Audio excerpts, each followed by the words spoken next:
So this is the video that I did like 2 years ago, a more professional video because some of you guys have asked to see the talk show videos I used to do, but because a lot of them are copyrighted, I didn't want to do that. This one though is not under main YouTube or anything, so I can upload it without any problems. So I hope you guys kind of enjoyed it. It's a pretty touchy subject matter, and I'll see you at the end of the video.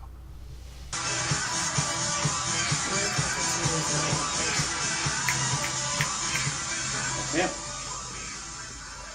Hi, my name is Raymond. Say your name. Hi, my name is Melanie. And my name is Priya. And I'm Kiara. And this is, I guess, the Raymond Show tonight. And our topic tonight is sexual abuse, and also we'll branch into other abuse too for tonight.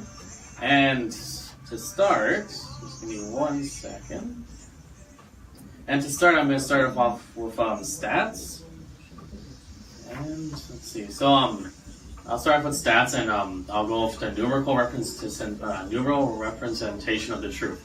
So out of every 100 incidents that happen a month, about every month or every 3 months, like in month intervals, only 6 are actually reported for male and female sexual assault or sexual abuse.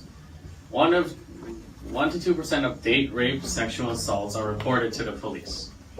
1 in 4 North American women are sexually assaulted during their lifetime. And I'm going to also go with half of all sexual offenders are married or in a long-term relationship. 28% of Canadians say they have been on the receiving end of unwelcome sexual advances, requests of sexual favors, or sexually charged talk while on the job. And I'll go with 53% of survivors in surveys that I've looked online about. It says 2 out of 3 responded that they were not confident in the criminal justice court system when they went and reported this to police. And I'll swing it over to you for now. Hi, I'm Melanie. I'm an artist and an actress, and I have a poetry performance for you today, and I hope that you guys would be touched by it, and I hope that will help other people to report their sexual abuse experiences. So she's going to be doing a poem tonight. And just give her a second, let her get her poem going. yes. So I come from Mauritius, and it's a multicultural country. Sorry, we speak a few languages, and I chose to maximize on like different language in that poem. So you will hear a bit of French, English, Mandarin, Hindi, and I hope that would touch you. Garçon premier lot, petite fille deuxième lot, l'espoir peut tomber dans l'îlot, lui peut flotter là-haut, là-haut. Ton pied tu peux dire, si gagne tu fais gagne malheur, imagine-nous l'honneur, imagine-nous la terre. Maman, papa, dis-moi si je suis content, la motivine l'eau, la terre, dis-moi si je suis content. Maman, papa, dis-moi si je suis content, et qu'un bon sentiment. Boys are first prize, girls are second prize. Hope fell flat, drifting away. Uncle Peter said, having a girl is getting bad luck. Think about our honor. Think about our land. Mom, Dad, were you happy? Tell me, were you happy? Did you have good feelings when I was born? This is the stories of little girls growing up learning that gender matters, irrelevant of their inner yearnings. This is the stories of grown-up women needing to live it to the expectation of a society ruled by men. Ek do tin. I am too nearly free. I'm precocious. I'm full of energy. But not my mummy. She's taking care of another baby. So she puts me to kindergarten, me the knowledge voracious. Ek do tin. I'm too nearly free. I remember being driven and then the van stopping for no reason. I remember being abused by this driver, demon, and him telling me how pretty I am. the memory of it gets me sickened. San Wu Leo Tiba. I'm 8 and for school exchange I'm taking the plane. It's my first time. I know my dad thinks I'm smart. He calls me his Miss Know-It-All. He's so proud of me but doesn't say at all. It doesn't matter. Mom says girl have to do household chores after school time. Sin Se Wu Leo Tiba. I'm 8 and I hate combing my hair. Mom says sit tight. We have to get this braid right. Why do boys get it easy and not have the same pain to prepare? Why is being a female gender such a plight? 1, 2, 3, 4, 5, 6, 7, 8, 9, 10, 11, 12. I'm 12 and I'm celebrating puberty. I'm a woman now, ready for birthing as it should be. But all I think of is how bloody my panties will be. So I don't wear white once a month to avoid infamy. Don't get me wrong, I'm 30 now and I'm counting my blessings. I'm an educated woman living an independent life. But how many little girls made it without cursing? The man that raped them, the husband that hit them, the fact that they each exist only by being daughter or wife. My questions remain. Is being born female till now a crime?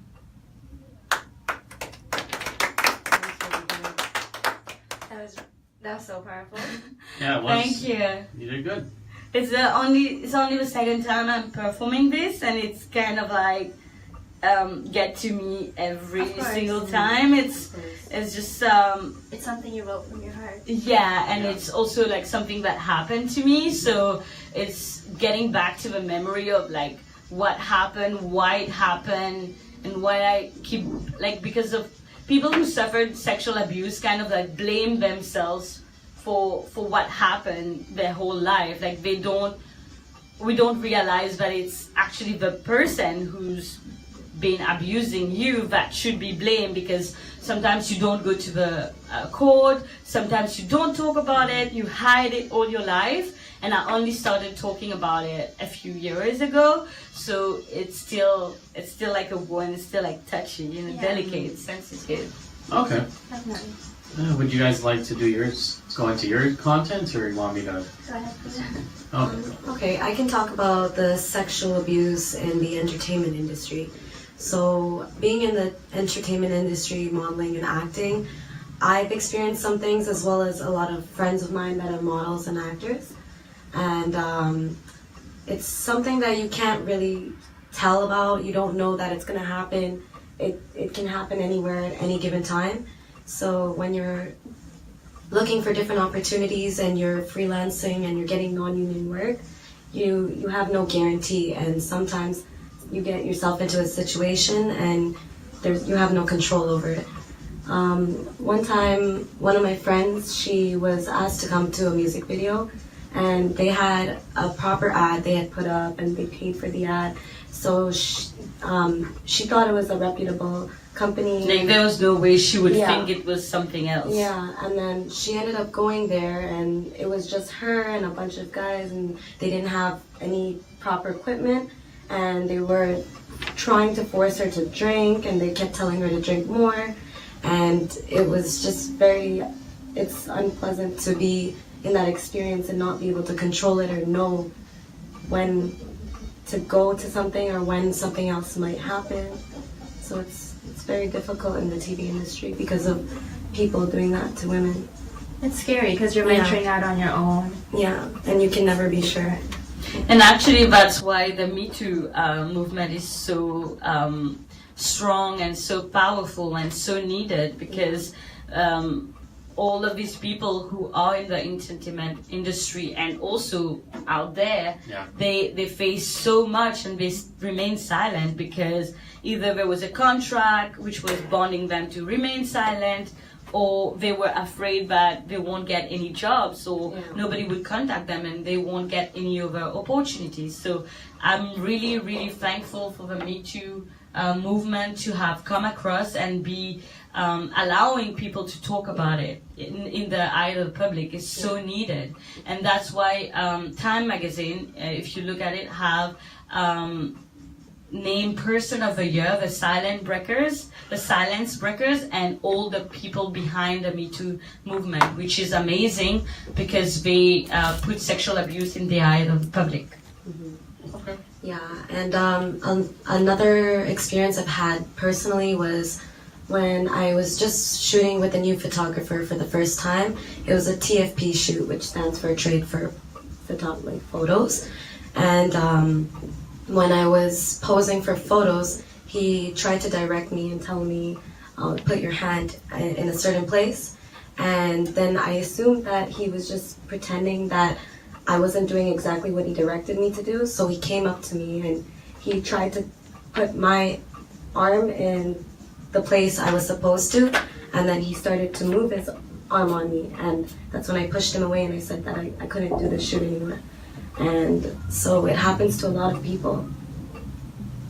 That's really sad that people take advantage of a situation where it's trade collaboration, like you have no way because you didn't pay, so it's like you're utterly dependent of what they are. And they have a reputable portfolio, so you think that it's just another photographer, you're building a network, and then you get into a situation like that. It's really unfortunate. Did you run away? He was actually respectful when I did tell him I was very uncomfortable with him touching me and that I didn't want to continue. Thank God it wasn't worse than that, and I did leave and it was okay. But some people aren't able to get that control. But good on you on calling him out. Yeah, definitely. Yeah, I didn't feel comfortable. I had to. Yeah. Okay, do you want to do yours? I planned on speaking about the mental health issues in an abuser and how it causes the abusee. Usually when someone feels, it's sad to say, but when someone feels privileged that they're allowed to abuse another human being, it's caused from a deeper root pain that they don't ever choose to try and heal on themselves. And because of that root pain, it causes so much destruction in their world, in their family, with their friends, in their career. And that destruction just keeps moving forward, right? No, who's there to stop it? And all these things, they always happen in private.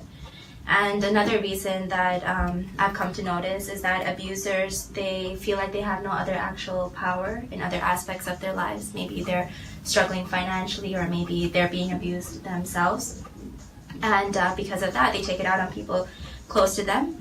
And also, sometimes something maybe traumatic happened to them as well. And that pain always carries forward to the abusee. And then again, they're left feeling like they're blaming themselves. They're not blaming the abuser. They think that this happened to them in their lives because of something wrong that they did, rather than. And it's really hard. It's really hard to come to the terms and realize that, like, no, 0% of the blame is on yourself, and the fact that this happened to you is because of the evil in the world. Because of the darkness in the world. And that's why it's so important to shine light, like I try to practice being a light worker and, bring light into people's lives. And I feel like that's where our world is at the moment. As long as we keep shining as much light as we can hopefully lessen all the destruction that's happening in the world. Okay, so with that, I'll go into a little bit more like on the stat approach. I did some research and I found some pretty interesting things. This is called the figures in focus. So it's the aftermath of sexual assault amounts, and it equals a total of $4.8 billion a year that it costs the country in total. Wow. So it costs the victims medically, you have $113 million. Loss of productivity and pain and suffering, you have 211 million, pain and suffering $4.3 billion. And then you have your cost to society, which I found this one pretty interesting too. It's $150 million for the criminal justice system, $32 million for social services, and $18 million in employer loss, which I can relate to that, the employer loss. And I've met a lot of people who dealt with sexual abuse and abuse in general, causes a lot of mental health problems, and you can't work, right? You have to leave your job, and a lot of time they don't find that as a liable cause to get employment insurance, and then you end up getting stressed and depressed, and then you can't even get any money until you get your back on your feet, and then you resort to doing different situations where you might end up being abused all over again. Right. Like sometimes it's a never-ending cycle if you think about it. The way the society is right now, that has to change. It does. And that's why we have to talk about it, right, Raymond? So I'm really thankful. I was part of a Me Too march this Saturday. Yes, I would like to thank the organizer, Jessica, Alethea, and Clara, for organizing the Me Too march in Toronto and inviting so many guest speakers. So they had guests coming from the LGBT community. They had guests coming from the the men empowering organization. So there's actually organization in this city that can help men to deal with their own feelings and emotions and everything that happened in their life which was really bad and could get them not to use sexual abuse into hurting somebody else, because what you talk was really true. It's like a chain process. Like somebody who has been hurt would be somebody who would hurt somebody in the future. So I'm really grateful that I was able to march for the Me Too march in Toronto, and hopefully that will raise awareness in the future and will get more people to talk about it. Yeah, it's like I still can't. I'm sure we all feel the same way. You can't wrap our head around what would cause somebody to want to abuse another person, right? Yeah, you can, because you never know. It could be any trigger, even like looking at someone the wrong way in public. Like, you never really know. I've seen a lot of pretty interesting things walking around this city, especially after hours. I always finish work after midnight or 1 in the morning. And when you're walking through downtown Toronto, especially, you see there's always these really shady looking people following these young girls. And a lot of time, if I see this happening, I'll watch to see what happens, just in case they try and approach her or do something to her. So at least I'm there to help prevent it. And a few situations actually have prevented girls from getting For the TTC, I know the TTC has now a safe app. So you can use that app to report if something is happening to you. And also they have a designated area where you can stand, and then there's also the emergency the emergency button in the TTC. Yeah. You can also press on that. But yeah, it's common. I had avant-première during TIFF time, and I was wearing a dress, and somebody followed me in the TTC. So I made sure that it wasn't sometimes you think it's made up. You're making it up.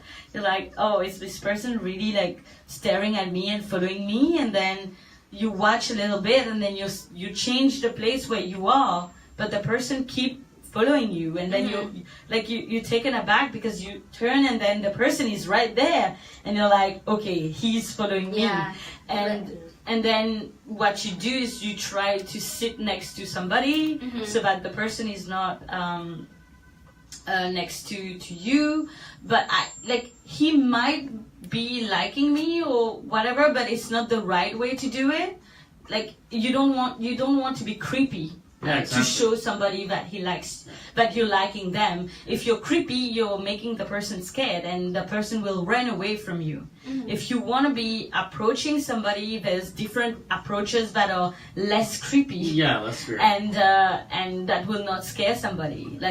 If I was to go and talk to somebody, I would be making sure that the person doesn't feel that I'm a threat to them. Yeah. Right. But that person wanted me to feel afraid, sort of scared. And scared. There's times where you can even just tell by the body language of the person if they're going to be a threat to you or not, right? I don't know, just personal experience. Guys following in downtown, you can tell from their body language if they're gonna approach you in a softer way. They'll probably take a few steps towards you, try to say something, but when they're following you from Yeah, a long that's- distance for that long. They're waiting for like a quiet place, you know, to And bringing it to girls as well, it's good to be careful when you're at night. Let's say you are having a night out with your girls. There's different apps that you can use, which can track down your location after you're going home. Okay. So, for example, the apps can tell your friends where you are And when you get home, in real time. So I would advise everybody to download those apps, different ones, and I don't want to be making promotion of one in particular, but you can go Just if you check have in the the App Apple Store, Store, like, I know the a few of App them, Store too. and Yeah, the there is. Play Store, and there's different ones which can track your location, and then which can tell your friends where you are. And I would my advice would be, if you are with a group of friends, like try to remain together. Like even if you leave different places, like when you leave, make sure that you're like. For me, it's like it's a responsibility. We came together. I want to make sure you're home. Like irrelevant, it could be girls or boys. I always tell my friends, when you go home, text me and tell me you're Yeah, I home do the same safe. thing. And that kind of like prevents or makes sure that nothing happens to your friends, because during their journey, you know what they have took, like they're not walking alone, they took the TTC, there's people on the TTC with them, and then after their journey, they came safely home and texting you, I'm home. Yeah. And I think that's really important when you're friends, to care for each other. I also want to mention in downtown they have these poles, these emergency poles, that if there's any incident that happens, you're able to click on those poles. I believe it lights up and sends a signal to the police station. I didn't know they had those. Yeah, they have a couple. I've seen a couple. Where around, is it located? The ones that I've seen myself is around Nathan Phillips Square. Okay. Right. It's like along the sidewalks. It's actually hard to spot. One of my guy friends told me about this, and I was like, that it's great because everyone needs to be aware of this, and it's also up to the men in our lives to protect the women in their lives as well. To be aware that there's all these threats out there in the world, and we do need to be taken care of, right? Actually, I have a story with the TTC that you were saying earlier. I was riding the train, and this guy, he sat beside this girl, and I can already tell she felt uncomfortable. So he was probably maybe following her for a while. And he kept trying to make advances to her, and she kept shrugging him off, ignoring him, played her music. I guess I saw this for about maybe 5 stops, and I guess he got annoyed to a point where he got up, and he put his hand through the window. That like 5 layers of glass. He just punched right through, because she kept denying him, and he just walked away. So everyone's asking her what happened, and she said how he's following her for like the last hour or so, all the way from the other train. There's 3 trains there's like the 3rd train in the network. I'm like, that's strange how she was being followed. And I guess people can tell, they can see it too, but that's another thing too, especially on TTC. People just ignore it when they see weird stuff like that happening, like people getting followed, and you can tell like the girl or the guy, they don't know they're being followed. Yeah. Right? People can see it, but they won't like alert the person. They'll just ignore it. Right. That's actually what annoys me, because riding public transit, I see it all the time, and I end up, sometimes I'm the one, I'll be like telling like, this guy's watching weird, or he's following you for the last couple stations. Like it's weird. I guess Right? I guess people don't want to get into fights and everything, but actually, if somebody calls it out in the public, it makes it less like probable that the person will do that to another person, right? Because like if somebody shuts him down, he's not going to try it anymore. Yeah. But the fact that nobody calls him out, he feels that it's okay for him to do that. And he kept doing it, and he got mad, and he punched a glass. Yeah. Just talking about like how we can help our boys. Like one of the guest speakers of the Me Too March last Saturday, was the White Ribbon Campaign, and the White Ribbon Campaign helps to reduce violence against women and sexual abuse, but it's also talking to men. Like men are talking to men and trying to raise awareness and help men. Because men also have to feel it's okay to cry, it's okay to feel like bad emotions and bad feeling and be able to express it. And when they do express it, then it won't get them frustrated and angered and do those sort of things towards women that will hurt the women in our society.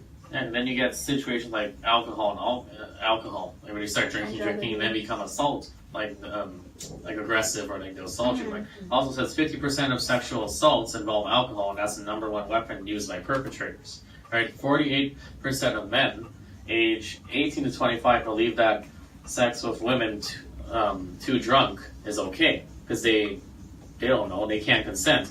But consent they're making it more strict now with the rule of consent. If you don't consent and you find out someone slept with you, you're going to jail regardless of what you say. Right? That's one thing I like about how they're redoing some of the laws when it comes to assault and abuse. So I support that. That's great. I also wanted to touch base on when you feel like you're being followed. One tactic is whether you're being followed in a car or on the street. If you were to make 4 right turns and see if the person follows you those 4 times, because nobody, wherever they're going, they're not going to make 4 right turns to make a full circle, right? Exactly. So that's one good way to track that person. If I can touch on the alcohol thing, like there's the alcohol, there's also the rape pill. So, for example, it makes, like, we have to do so many things as a woman as we go out in the society to make sure that nothing happens to us. Right. You know, it's so difficult as a woman that you have to be so careful all the time.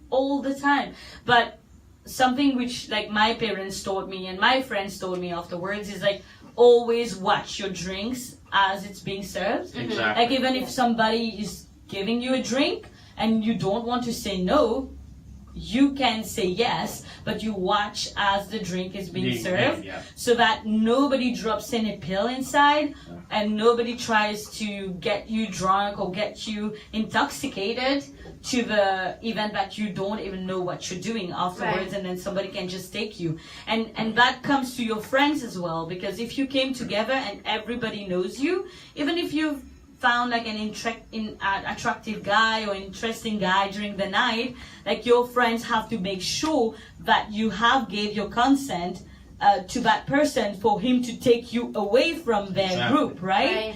You don't want to be going away with a random stranger without having given your consent. And if you're intoxicated, your friends have to come to you and say, hey, Melanie, are you okay? Like, are you sure you want to go with that person? Are you fully aware of what you're doing?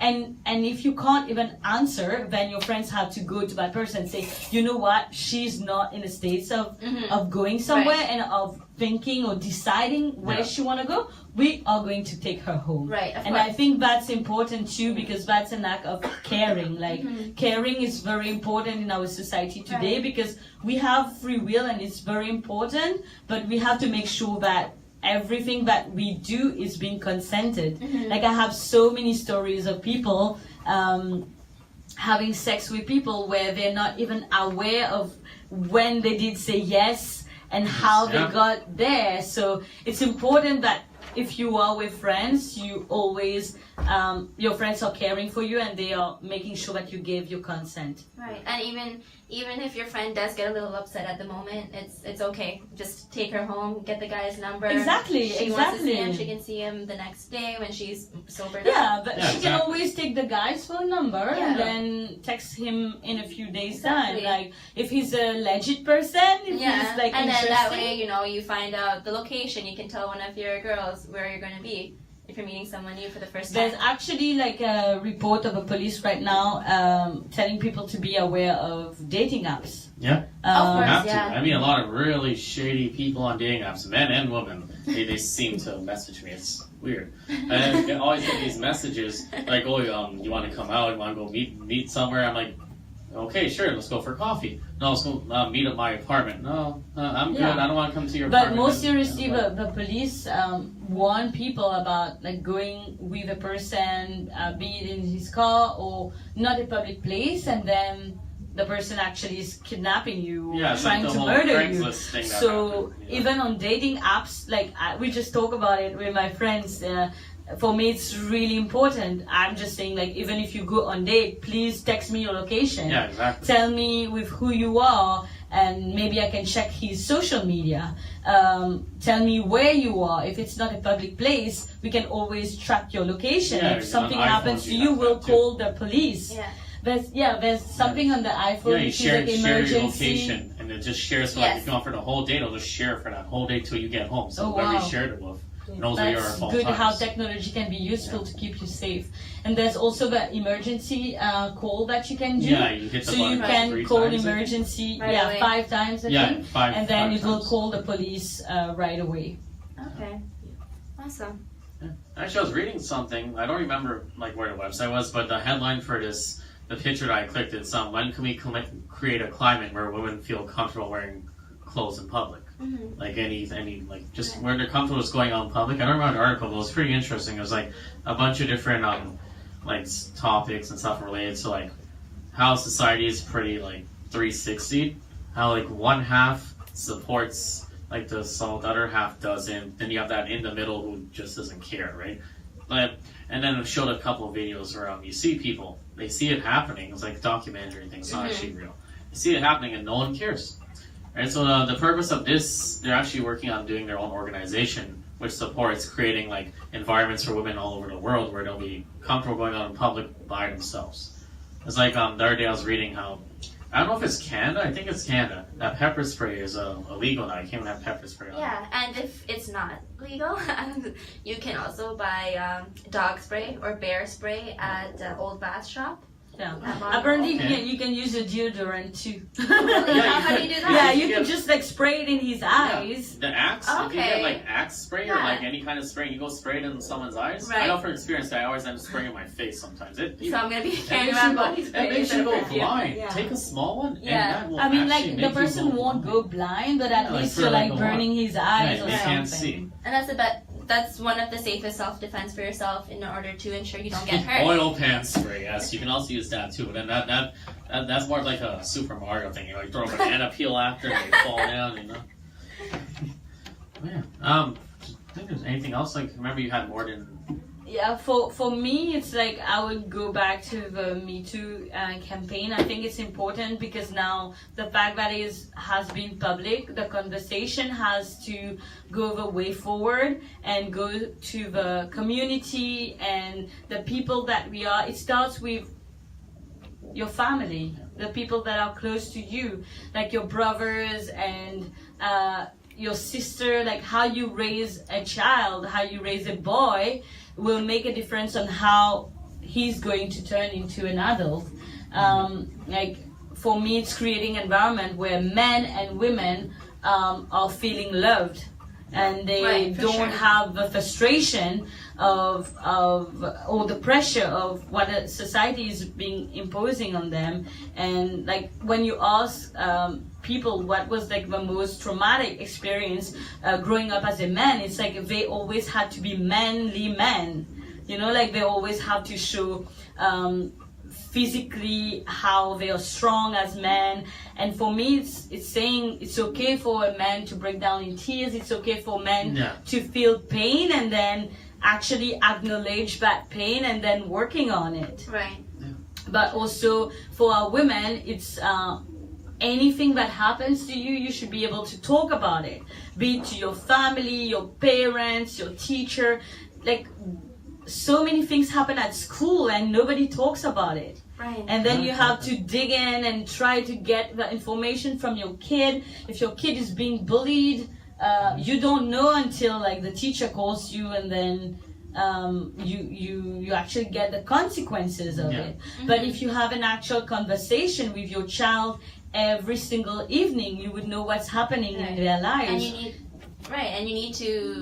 need to show them that they're safe, trusting you. Exactly.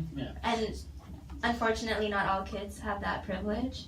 Yeah, but I think as like I'm not a parent yet, but I think my aim as a parent when I do have a kid is to make sure that I do have those conversations going on every single day in my in my house. Like I was watching my best friend in UK talking to her baby, and she was telling her baby that he's okay, that he's safe, like that he's being loved, like how much I love you, how much you're safe in here, how much I will make it safe for you to be able to enjoy this life. And I feel that kind of conversation has to start from when you are a baby, because you are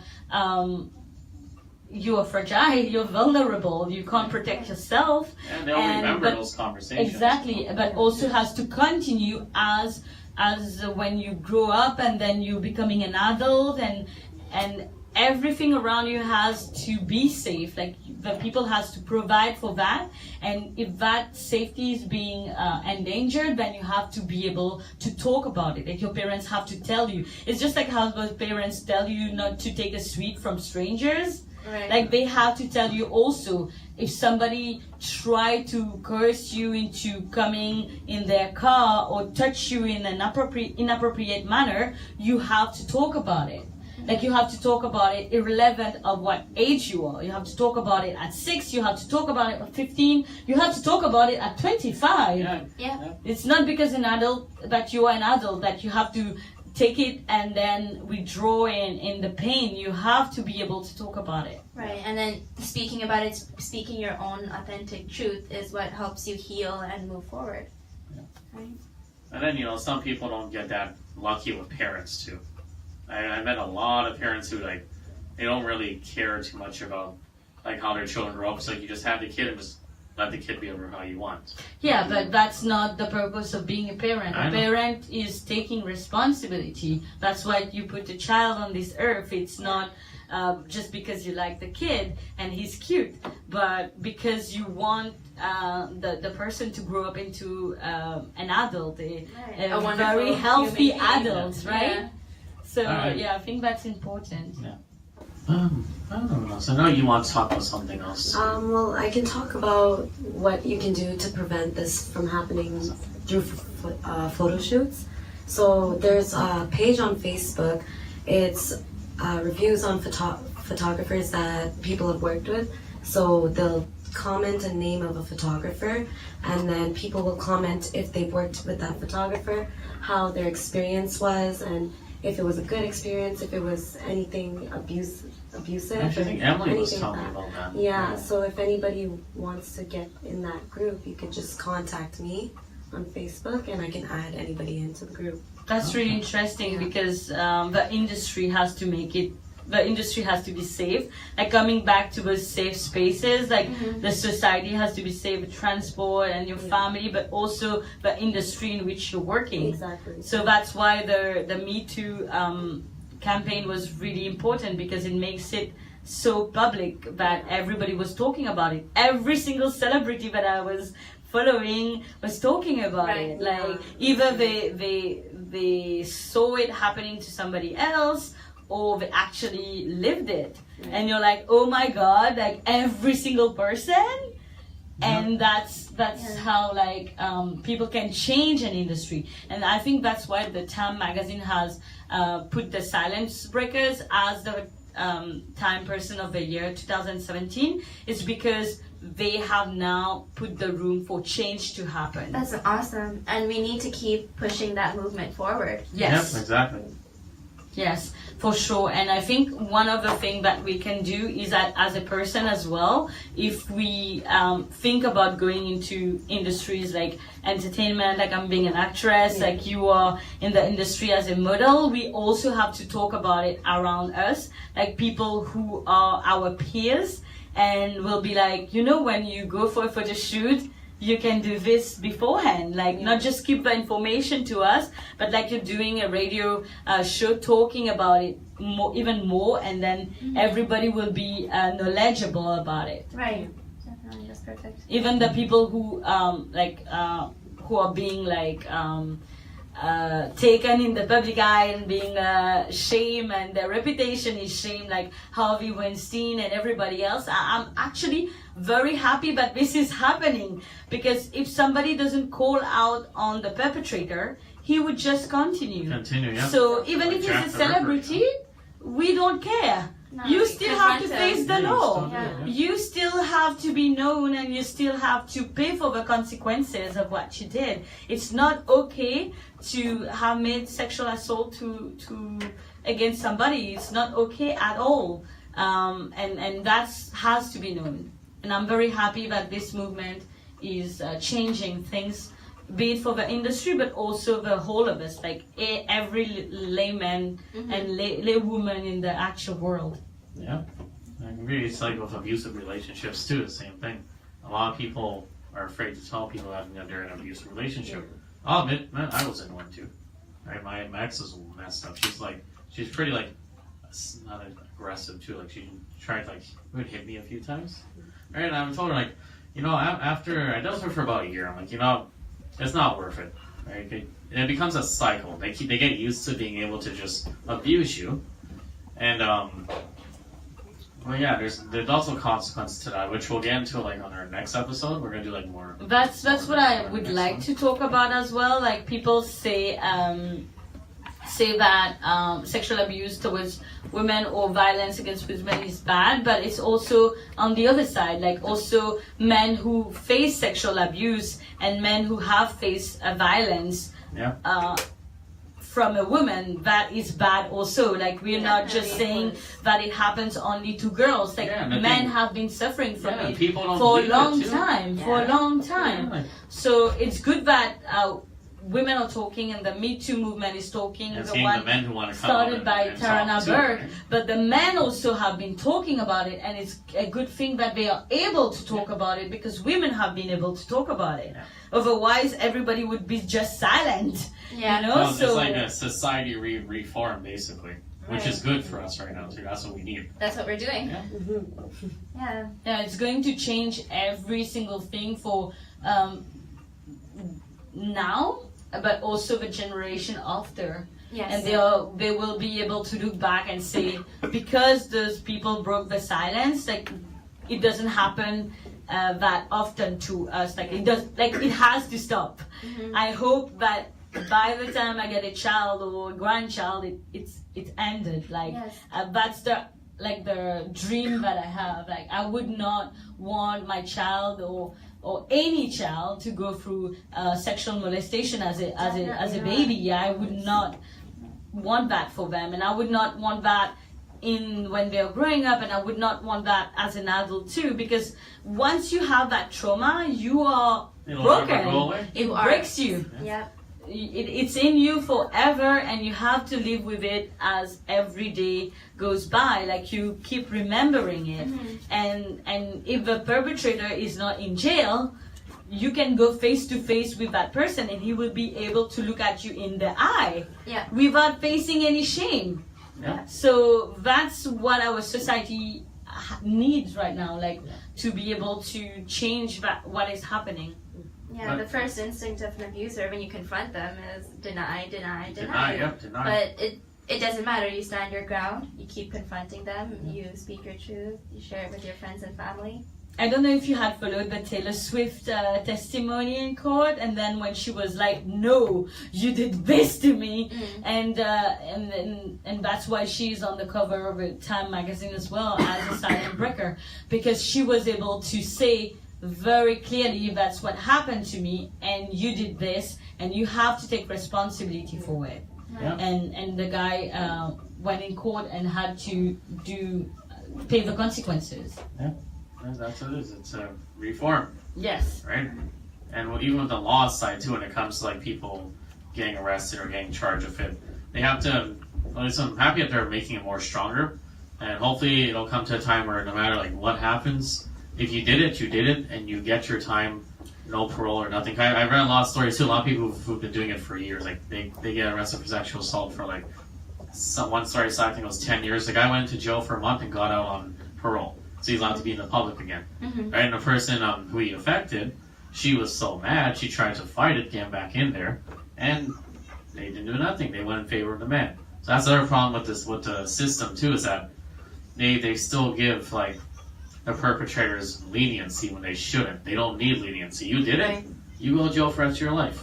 You don't come out. When it's up to your 25 years, maybe, no consider letting you come out, even though you're pretty much, your life is done. but they don't think you deserve it, you go right back in. Mm-hmm. Right? Depending on how bad the case is. And not everyone deserves a chance, but if you, that's to the point where like you don't fit in society, you may as well sit in a prison cell. Right? It's sad.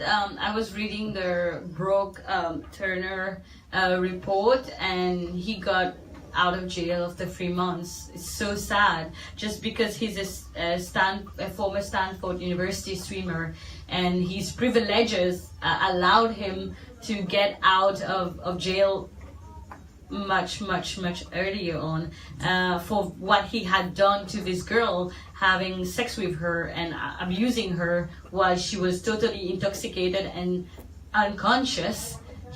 For me, he should have gone to jail for a long time. Yeah. But because of his privileges, he was able to go out of jail. Yeah, that's the problem. After 3 right? months, and that's a really big issue, because that person, basically, even though he had made the 3 months in jail, he would go back in society, and we don't know if he's going to do it again. Yeah, we I don't- hope he's being followed psychologically. Given his privileges, he should be. He doesn't lack money to do that. But if he's not, we don't know if he's going to do it again. And how many cases will it take for him to be in jail for a longer time? Well, yeah, you know what they say in this situation, money talks and bullshit walks. That's really it. That's how it is for this kind of thing. Like, you have money, no matter what you do, you never sit in jail for more than maybe the most a month, and you come out. Right? It's weird how society is like that. Yeah. One way that I've seen makes a huge benefit is for an abuser or an abusee is to follow your spiritual journey, because all the trauma and negativity it's kept within inside your body, and you can actually clearly see it when you check your chakras, when you do spiritual guidance. And it's important to have a spiritual mentor, somebody who can guide you spiritually to get over the pain, to heal from the pain. And one thing that I'm really trying to put into the system, into society, is called restorative justice.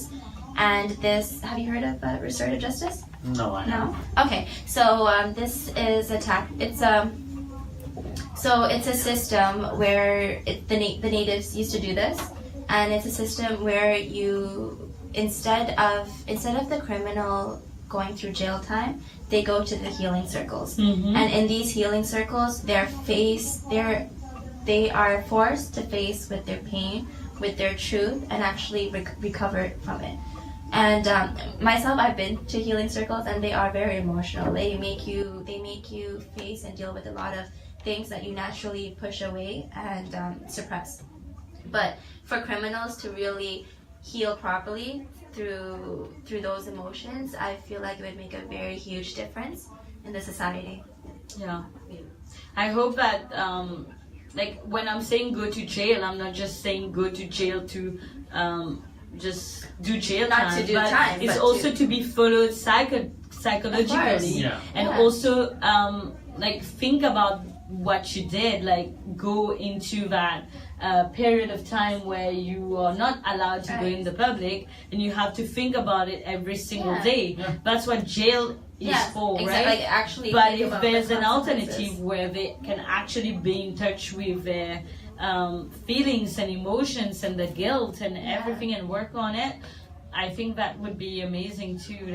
And that because once you heal yourself, that pain stops with you. It doesn't need to carry on to anybody else, right? Yeah, but it has to be before you do something really bad to a person. But not always, right? Like, we can never predict who in the world would do something Yeah, like that exactly. to You you. never know. And sometimes it's from the people that you suspected the least. That's like with churches. That's a different story altogether. We have to have more time for that one. But another thing that can be interesting for people who have been abused, there's an organization called Reclaim Your Voice, which I came across at the Me Too March on Saturday as well. And they help people who have suffered from sexual assault to get back their voice, because sometimes when you suffered such a traumatic experience, you you lose yourself, you Right. lose your voice. So they do that through spoken word and poetry. So it's an interesting way also to heal from what has happened to you, that traumatic experience. Right. The more you talk about it, the more it heals. Yeah, exactly. Okay, well, we're approaching the end of our show too, and thank you guys for coming out to see our show, and we hope you have a good night. Thank you, Raymond, Good for night. inviting us. Well, Thank you.